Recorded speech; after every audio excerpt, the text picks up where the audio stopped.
Alright, guys, welcome back to more Ignorance in Basketball. And this is the late night hour. It is fucking 2:30 in the morning. I was gonna wait till tomorrow to make it, but I was like, you know what? Fuck it. Why not just do it now? What a fucking game, guys. I watched every dribble of it, obviously. And a lot of you might be surprised because usually I like to get pissed off, some may say emotionally unstable, when the Suns don't take care of shitty teams early, and best believe the Minnesota Timberwolves are a shitty team. Did I say Minnesota? There's no D. There's no D. Minnesota Timberwolves are a shitty team. They are straight ass. I will give them some slack because they've been through a lot of bullshit, a lot of injuries. Even today, they were missing D'Angelo Russell and Beasley, who, can we talk about that for a second? Now, I don't do research, but I did see YouTube's talking about this guy, him trying to fuck Scottie Pippen's wife. Not just fuck her, just basically be her man while this man has a fucking baby and wife at home. He's like publicly hitting on this fucking leather bag of a woman. Fuck Scottie Pippen's ex-wife, and that's what I'll refer to her as because one, I don't know her name, and two, she doesn't deserve my respect.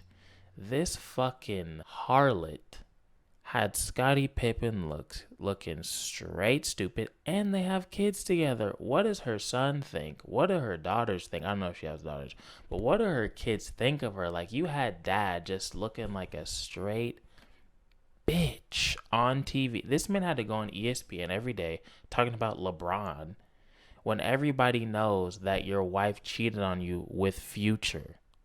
And he just has to go on TV and act like we're not thinking about that. It's fucked up.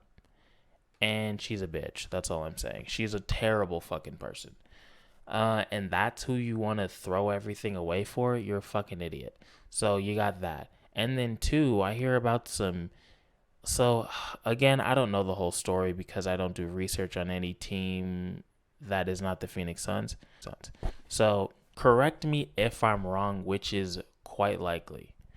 So apparently there was like a realtor that asked Beasley if she could like show some people his house. I don't think the inside. I think she was just kind of like taking them on a property, like a tour of the nearby properties. And so I don't think her idea was to pull up like to take them into his house. But I digress. She does it anyway, even though Beasley says no. I don't know why. But they're in front of the gate. They're not in his house. And he just walks out with like a fucking rifle or some shit and points it at them. Like it's fucking GTA. I'm like, dude, what is wrong with you? Does this guy need to be fucking medicated? Those are the only two things I know about him. And those are not two good qualities. So all I can say is thank God we don't have to deal with that bullshit. Imagine if fucking Mikal Bridges was just batshit crazy and we just had to deal with that. No fucking thanks. But I digress. This is not the fucking Minnesota Timberwolves channel. That would be a very sad channel because guess where it's not ring season. Anywhere else but Phoenix, but especially not in goddamn Minnesota. They are 7-28. Goddamn. That's pretty bad. Let's talk about this win because it was a really good one. First off, the Suns shot fucking like what did they shoot from three? They shot 26%, and if they didn't have that little spurt at the end, they would have shot goddamn 3% from three. Okay, but this is what I'm looking at. They kept the Timberwolves to 23% from the field. I mean from three, and they kept them to 38% from the field. Now that is what they would say is muy bien. The Suns shot 40. Yeah, they shot 50%. They shot 49% from the field, which is really good. Apparently, they've been shooting around like 50, 52%. I think for the past X amount of games. I think around like 8 or 10 or so, which is increíble. And that's Spanish. And I'm just gonna teach you guys words. You know what I mean? Because I'm a good cult leader, and I want the people in my cult to learn. You know, it's not just a cult of emotion. It's not just a cult of jokes. We learn here too. This is educational cult. Nobody dies, but you do come out a better person, and that's all I can ask. But okay, we got to talk about some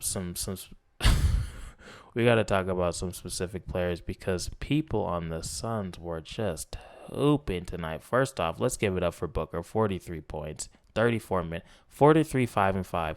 The fact that I think the Suns are the most disrespected team in the league this year. What do you guys think? I've heard no Booker. First off, Booker was barely a fucking all-star, which is extremely disrespectful, but we're using that to our advantage. And I have not heard one Booker MVP even inkling, which is extremely disrespectful, but that's fine. And this man has just been on a fucking tear for I don't even know how long, but he scores to the point where he just makes it look so fucking easy that I laugh at the other team because I'm like, what's wrong with you? Why is he that much better than you? You should practice or something. I don't know. Pick up a playbook, watch some YouTube because it's clearly not working for you. This man just embarrasses people. He just does it so easily. Just and ones, fucking flashy ass behind the back passes like in that other game. Still can't get over that. The pass was fire even though they lost the game. Just fucking step back threes in people's eyes. His mid-range game is crazy. They always say like Chris Paul is the king of mid-range. I want to know what Devin Booker's mid-range stats are because every time this guy shoots a mid-range shot, I feel like it's going in more than Chris Paul. So I need an update on that. Rachel Nichols. Okay. I actually like Rachel. She's cool. A lot of people I don't like. I think I saw Richard Jefferson one time at the beach with like 3 white women in a red Mercedes. And that's a true story. I think I saw that. I'm not sure, but I'm like, that looks like Richard Jefferson. And it was a tall, bald black guy. I couldn't see his face, but it was his skin color. And he was with like a, he was next to like a really flashy red Mercedes. And he had about 3 white women there. And I was like, that seems like his MO. So it's probably him. I'm not going to go ask for a picture like a bitch. I'm a fucking grown adult. I don't do that shit. I didn't even do it when I was a kid. I'm like, ask for your picture. Why? So people will know I was near you? We're not friends. What am I trying to promote here? That I was near you at a moment? Fuck out of here. I'm not a fan. I've never been a fan. So this is why I say this was a good win. And bear with me, it's 3 a.m. I'm sorry. I know I'm all over the place, but you guys should be used to that by now. I know there were a lot of turnovers. That's the difference for me. It's like as long as there's effort on the defensive end, that's all I really care about. If you're not making shots, all good. I mean, and another shout out, the fact that the Suns shot so poorly in these last 2 games, I know the teams were a little beat up, but they still found a way to win, is muy bien. So yeah, as long as I see defensive consistency, that's all I care about. Because like I'm saying, it's ring season in this bitch, and we're building up habits for the playoffs. So as long as there's effort, that's all I care about. You can't really control on if you're making shots or not. The turnovers, I'm not worried about. Chris Paul is known for like never fucking turning the ball over. That's like his whole MO. So I don't think they're all of a sudden just going to start turning the ball over a lot again. I know that was a thing earlier in the season, but Booker was averaging like 6 turnovers a game. That hasn't happened. I mean, he wasn't the one turning the ball over. It was everybody else. So I'm not worried about that. And again, I'm just happy that this team found a way to win when they're not shooting well. Because I know the Timberwolves' record is straight ass, but they still have scores on that team. And speaking of scores, rookie Edwards, don't try to dunk on anybody on this team, okay? It's not going to work. It might work on Kaminsky, I'm not going to lie to you. But don't fucking try to dunk on Cameron Johnson. He's a sneaky athlete. And you're going to try to fucking dunk on Devin Booker? Are you serious? This guy gets one fucking YouTube highlight, and he thinks he's goddamn Michael Jeffrey Jordan. You need to calm down, and you need to know your place. 7-28, that's where you stand, okay? Take a step back and know that that is your reality. It's just the truth. And I'm sorry, but you're the opposition, so it's fuck you energy. And I also take back my sorry. Double fuck you.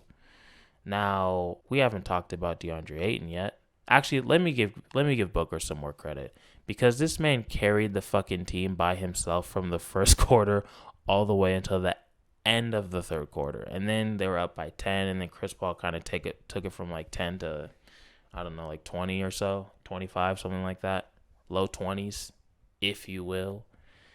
And shout out to him for that. But Booker, he was fucking incredible this game. He was doing everything. His defense was good too. He didn't get into foul trouble again, thank God. He can score from everywhere. We've talked about that. He'll blow past you. His handles looks like his handles are getting a little better. The shot is obviously ridiculous. The mid-range game, post-up game. This guy can do everything. And he's only like 6'5". He plays like he's 6'8". So, shout out to him for that. This is his win. He carried the whole fucking team for basically the entire game. But we got to talk about Ayton because finally, like, I think this is most of our complaints with Ayton. Correct me if I'm wrong. This guy has like all the fucking athletic potential in the world. I mean, honestly, like, if you ask a bunch of GMs like what kind of center you would want, like physically and like skills wise, it would be Ayton because he has touch. He has a nice turnaround mid range game. He can shoot threes too. He has a post up game. He's extremely athletic. He's like thin enough to stay on the wing and even guard perimeter guys. But it's just like mentally, he's just not really assertive or aggressive all the time. And it looks like sometimes he takes games off. And that pisses us off because we're like, bruh, you have all this fucking potential, but just mentally, for whatever reason, you just don't seem to want it. And we're like, bitch, I'll trade places with you. Give me your body. Pause. And I will be the best player in the league. So, but this game, he showed what we've been looking for. Tell me how you guys feel. Like, him and Towns, like the defense he was playing on Towns today was A1 no sauce. All right. He was fucking excelente, and that is still Spanish. It's Spanish class. This is like he was finally being aggressive, and offensively, he just made it look easy. What did he miss? Like 2 shots today? He had like 22 points. The man was hooping. I got to give him credit. I mean, you know, if I'm going to shit on him, I got to give the man credit, and he was fucking great today. Defensively, offensively, he got 10 boards. The man was doing his fucking thing. Nobody really did anything to piss me off. Crowder had a terrible game. I think he had 57 turnovers, and he was looking like Damion Jones. 0 points, 0 assists, but at least he had 6 boards. And Damion Jones has never done that. Speaking of Damion Jones, I forgot to say in the other video, the Lakers were foolish enough to sign him. What are you thinking? I get it, you gave your athleticism up with Howard and McGee, but you clearly don't watch my videos. Do you watch basketball? The man set a screen so bad. There was such a gap between him and the player. The defending player went in between them. I'm not making that up. I saw it with my own eyes. I've never seen that in the NBA. I've never seen that at a fucking high school game, a middle school game, both genders. I've never even seen that at the fucking park before. But Damion Jones showed me that was possible, to set a screen so bad that the guy can go in between you and whoever you're screening. I'll never forget that until the day that I will show my fucking kids that highlight to be like, don't ever do some shit like this, or I will disown you in that exact moment. On the spot, you are disowned. If I see anyone of my blood doing that, you are disowned immediately. But what a fucking great win. Everybody pitched in, except for Crowder. Mikal had 9. I feel like Cameron. What did Cam have? Oh, speaking of Cameron, I was talking about Cameron Johnson. Let me give him his credit. 6 points. He had 3 boards. He had some crucial points, though. He was part of that getting it from 10 to 20, 20, whatever it was. It's 3 a.m, people. I'm tired as a bitch. But I did notice our boy Campaign got 0 minutos this game. That's cero. That's Spanish. And I'm not going to say Monty Williams is watching my videos and learning from me because that would be arrogant.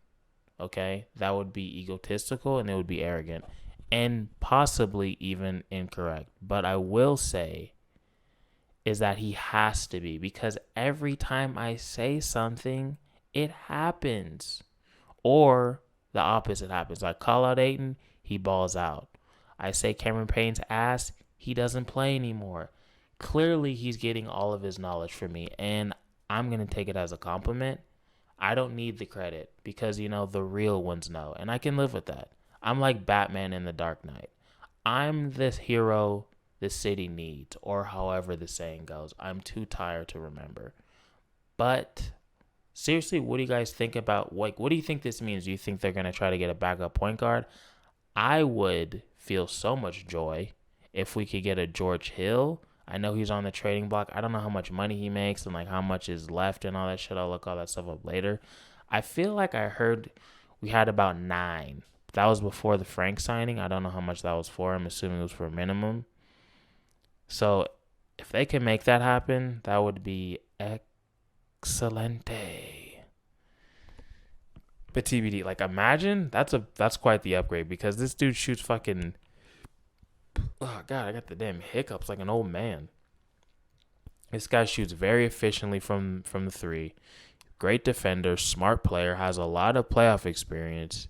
I don't know if he's much of a playmaker. That's the only thing, but I mean honestly, let's be real. When the playoffs come, they're not sitting Chris Paul and Devin Booker unless they're playing the fucking.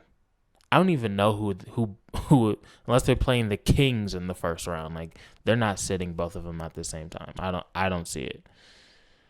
But fucking shit, I'm really tired. So I'm gonna call it. I'll see you guys. I think they play the Lakers next, right? It's a big game. It sucks that they don't have AD because Suns are finally healthy, and that would have been a cool test to see. But a win is a win. So I'll see you guys after that game. I'm going to go to bed. Peace.